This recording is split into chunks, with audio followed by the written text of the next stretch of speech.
सम्भाषणसन्देशसंस्कृतमासपत्रिकायां प्रकाशितानां बालकथानां ध्वनिप्रसारणम् इदं बालमोदिनी इति।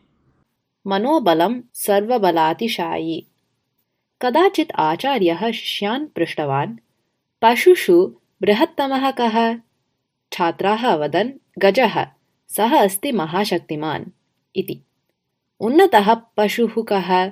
आचार्यः पुनः अपृच्छत्। उन्नतः तु चित्रोष्ट्रः। छात्राः अवदन्। महाबुद्धिमान् पशुः कः? पुनरपि अपृच्छत् आचार्यः। शृगालः। छात्राः अवदन्। महता वेगेन धावितुं समर्थः कः? चित्रकः। अत्युन्नते स्थले डयने समर्थः कः? गरुडः। वनस्य राजा कः? अपृच्छत् आचार्यः। वनराजः अस्ति सिंहः। छात्राः अवदन् एकस्वरेण।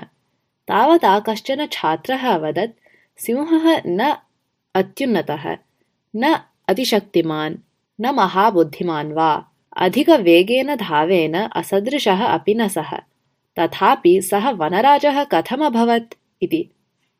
अन्येषु पशुषु ये शारीरकशक्त्यतिशयाः दृश्यन्ते ते तु तान् पशून् उन्नत्यादिषु क्षेत्रेषु अद्वितीयान् अकुर्वन्, किन्तु राजत्वं प्राप्तुं तावन्मात्रं न पर्याप्तम्। छात्राः मौनेन आचार्यस्य कथनस्य श्रवणे मग्नाः आसन्। आचार्यः कथनम् अनुवर्तितवान्। मनोबलं सर्वबलातिशायी। मनोबलम् अस्ति चेत् यत्किमपि कार्यं साधयितुं शक्यं, तदेव मनोबलं धीरता इत्यपि उच्यते। तच्च मनोबलम् अधिकम् अस्ति सिंहे, अतः एव सिंहः वनराजः अभवत्। सर्वे छात्राः दत्तावधानाः सन्तः आचार्यस्य कथनं शृण्वन्तः आसन्। क्षणं विरम्य गुरुः कथनम् अनुवर्तितवान्। अस्मासु अपि एतत् मनोबलं सुदृढं स्यात्।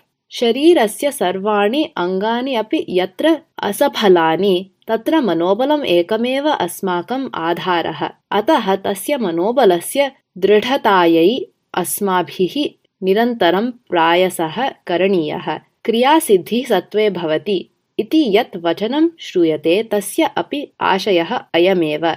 ये जीवने विशेषसफलतां प्राप्तवन्तः तेषां जीवनं पश्यत, ते आसन् मनोबलेन असदृशाः। अतः सर्वदा अपि मनोबलस्य वर्धनाय प्रयासः करणीयः।